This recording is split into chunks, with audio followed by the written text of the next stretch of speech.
All right, so I'm on a call here with Ariana, taking advantage of, did I say your name right? Correct me, sorry. Yes, okay. Doing office hours, which just a little commercial. If you didn't know, if you missed it somehow, the syllabus and everywhere else, you can set up office hours with me. I know that a lot of you are working and things and schedules don't always match up. But just click on the link to schedule office hours if you have a question, you want me to show you something. Um, and I'm available a lot of different times of the day. So just check that and it will check my calendar and see if I'm open, and you don't have to like email and say, can we do this time? Just go in there and pick it out. It was easy, right? Okay. So anyways, the question was about converting color profiles and making sure that they're embedded and verifying those profiles when you're turning stuff in to make sure you don't lose any points or anything. Because I think I mentioned that you, people lose a lot of points sometimes on this, and it's one thing that is a good habit to get at the beginning so you don't lose points on that. Anyhow, I've got this random file from a different class and everything, and I just want to go through and show you a couple things on how to convert the profile, how to check what profile is there. So step number one is we can just see what this document actually is by looking at the color mode. This you probably won't do it a whole lot because it's not the appropriate way to do it, but just so you see like some of the places that you can check. So we go to image mode in Photoshop here. It's going to tell us all our different modes that are up top, and it's currently in the CMYK color mode. We're not going to change anything in here. This is not the right place to change it because we have no control over how it does it. And we like to have control. I do anyways. You should too. So just to verify what it is here, we can see that. If you've made a new blank document and there's no pixels in it yet, you might do it here because it won't hurt anything at that point. But if you've got any image information, then don't change it here. Instead, we're going to go to edit and let's go down to convert to profile right down here. So convert to profile. If you watch the video, he talks about like color settings and stuff, and assign profile. Sounds like it might be the place where you would put a profile in something, but don't do either of those. Do convert to profile. On my personal computer, I have it. You can go in and I'll show you that if we have time, if I don't take too long talking right now. You can go into preferences and you can add a little color highlight on that menu item so you don't accidentally click the wrong spot.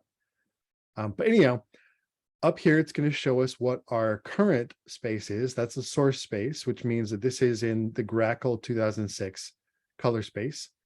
The words space and profile, they're used almost completely interchangeably inside Photoshop. They don't mean the exact same thing, but take the color management class later on if you really want to get into that. But color profile, color space, we're going to call them the same thing for now. So our color profile or color space in this document as it is Grackle 2006, which is a CMYK profile. And we already checked that it's in the CMYK color mode. If we want to change it, then we drop this list down here and we can choose whatever color space or profile we want to convert this to. So for example, if I'm going to put this thing on the internet, or I'm going to post this picture on Instagram or something, then I want to convert this to sRGB, which is the working RGB space that I've already set up in my color settings in Photoshop. So we'll go back there in a second. But in your color settings or preferences, you could call them, that's where you're going to say what are the working RGB, CMYK, and gray spaces.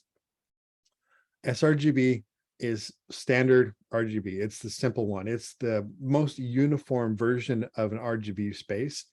So it's going to be what you use for anything that goes on screens. So think of it as screens RGB. On Tech Project 2, Tech Project 1, it tells you convert it to this one or convert it to this one. On Tech Project 2, you're going to need to figure it out a little bit. And so it's going to help to know that if this image needs to go on a screen, then it needs to be sRGB. Okay. All right. But if I want to choose another one, I can pick anything here that's installed on my system. And I put a link at the bottom of the reading assignment, chapter 1 reading page, with instructions how to install another color profile. So if you need help figuring out how to install a profile in your system, you can check that out.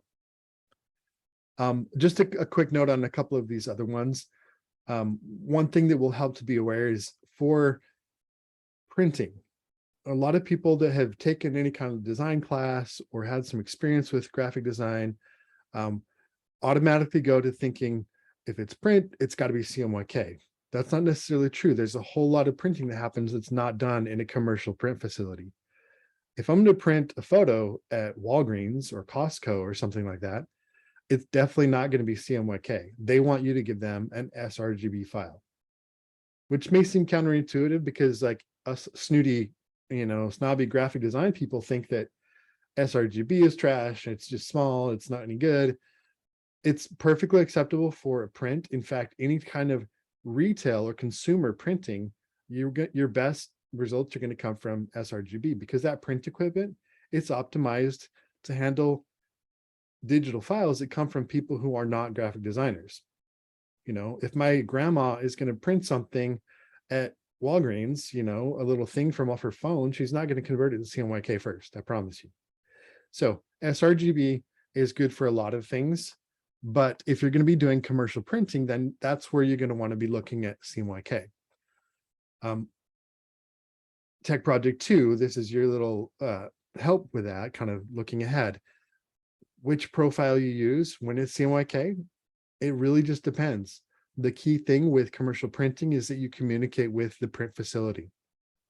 They're going to have a pre-press department that you need to communicate with. If you're going to print a $10,000 print job, you really better communicate with the folks that are going to be producing that.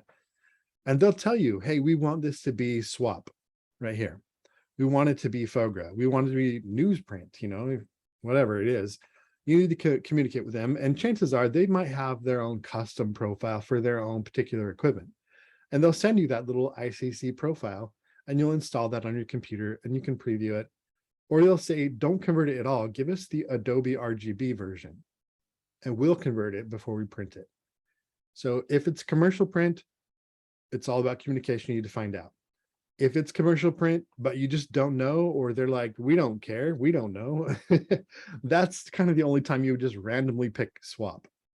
But otherwise, communicate. If it's retail print, consumer type print, you're ordering something off the internet that's going to be put on a coffee mug or something, or a mouse pad, sRGB is your safest bet for that kind of stuff.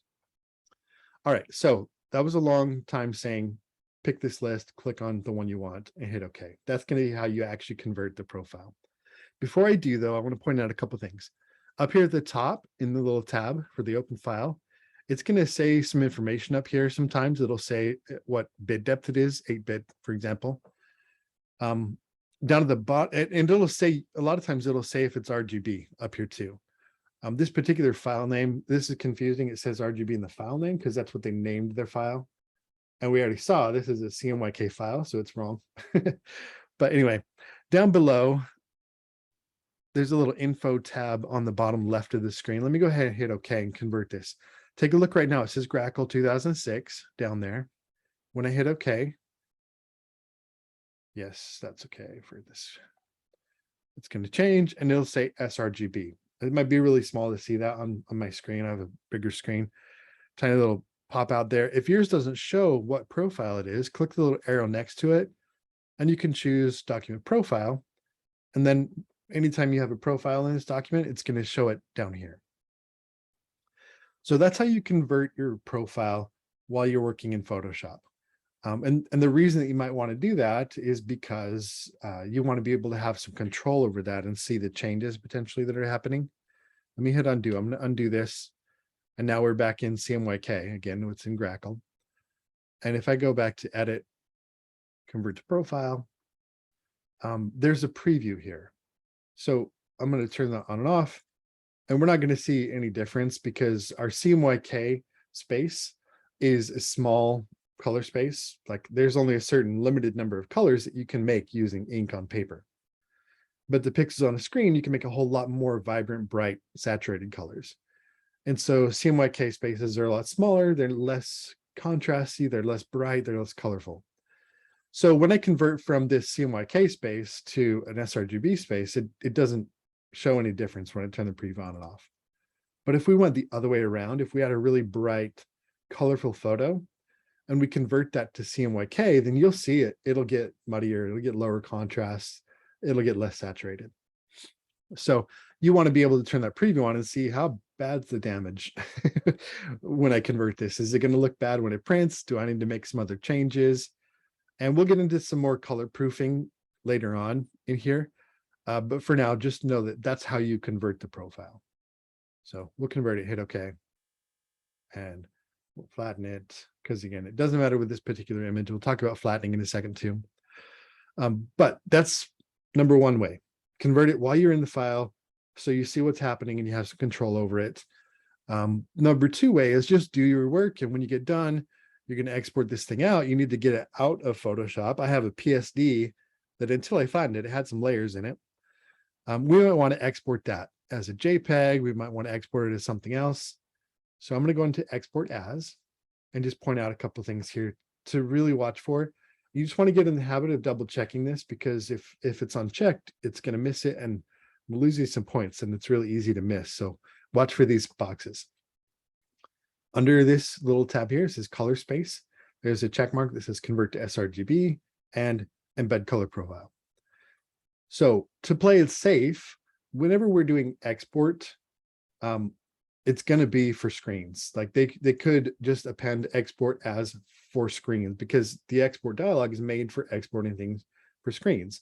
The file formats are PNG, JPEG, and GIF. Those are screen-based file formats. And so that's why the only option it has here is sRGB. There's no other options. There's no CMYK or anything.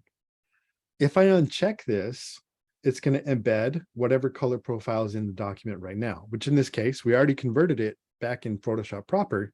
So it says sRGB. If it's not already sRGB and we want to make it that way, check that box.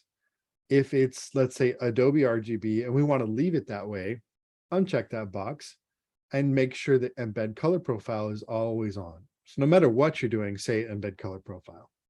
Otherwise, you're going to save the document and the colors will have been converted. So like, let's do this way. I've got it set to convert to sRGB, but not embed the color profile. What that'll do is it's going to change all the colors in my image to match what sRGB says they should be, but it's not going to embed that little metadata tag in the file, so that when I load this up in Firefox or Chrome or whatever, those browsers, they're not going to have that little tag of metadata to interpret the colors properly, potentially. 99% of the time it works out okay in modern browsers. It's not nearly as bad as it was in like 2000. It was horrible. But definitely it's just a good practice. It's the professional thing to do, is make sure you always embed color profiles. You know, it's like if you went to get your car's oil change and they gave you back the dirty oil in old milk jugs, like that would be really unprofessional. You wouldn't want that to happen, right? It would be embarrassing for the mechanic to do that. Make sure you always embed your color profiles. That was a really random example. It probably makes no sense to half the people that don't change their oil, but it's what popped into my head. You'll get used to that kind of stuff. All right, embed your color profiles. I'm gonna just hit cancel. If I didn't freeze my computer, we got the spinning window there. But I'm going to cancel this right now because I don't actually want to export this file, and show you one other place that you should get used to checking. So once you've done your projects, you're getting ready to turn everything in, open up Adobe Bridge. Bridge comes with Photoshop. It comes with everything else. So you all have access to Bridge.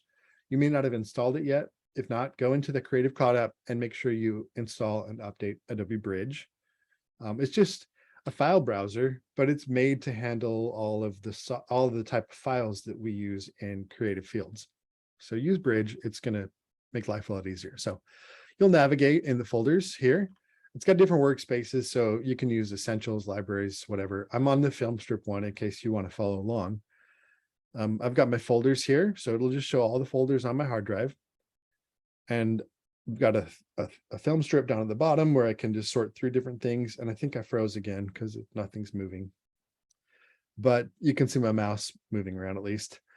There's a metadata panel that's not on by default. This is the one that makes Bridge really useful for me anyways, because I can look really quickly and see what's in people's metadata. So to turn that on, just go to the window menu. In any Adobe program, if you're missing a panel that you want to see, it's going to be under window. So go under window, turn on metadata, or you can just right click where you want it to show up and turn on metadata in here. But in this panel, it's going to show what is your resolution, what is your dimensions. So we're 72 pixels per inch on this particular file, 2400 by 3000 pixels. I see the file size is 332 kilobytes. It's in the RGB mode. It's converted to the sRGB space. I can see everything at a glance right there that I need to. So this is going to make your life a lot easier because you can just go through here and take a look at what's in the document. So also, this is a fun sneak peek. You guys are going to do this assignment later on too, where we get to do a little bit of 3D work. This is not a 3D scene. The background's a photo, but the text and the product, those are both 3D objects. So you guys will make stuff like that. All right. So confirming that it's there, that's one good place to go. Let me jump back over to Photoshop here. So we looked at export. Sorry, I'm jumping around a lot. I'm like a dog chasing a squirrel. But one other place you want to get used to checking when you're saving your files is the save dialog itself. And this has changed a bit over the past year. They've made 2 recent changes that make it work a little bit differently. So export is for screens. You're always going to go here if you're going for screens. Save for web. Legacy says legacy because eventually Adobe is going to get rid of it. That's not going to be there, but this was how you saved for screens before export as was added here. But save for web, it's going to look similar. You've got different file types that you can choose that are all web type file formats. And then let's put this on like JPEG. In here, there's a little check mark that says convert to sRGB and another check mark that says embed color profile. And that's a trend. Just remember, look for these little check marks because however you're saving stuff, there's going to be these little check marks. So I'm going to cancel that. On some of your assignments, you may use the save for web is going to be the appropriate way to save things. So go file, and this time we're going to look at the different save. So there's save, save as, and save a copy.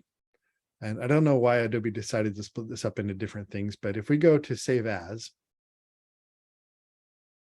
and drop down our options for the files, we have all these different options, and we can do that, and we can give it a different name along the way too. Whatever. So I don't know why they have save a copy and not just save as, but anyway. The thing to watch for here is this check mark. This is color, and it's going to give us a little thing where we can turn that on or off. Just make sure that that is set to include the check mark, because otherwise it'll save the file.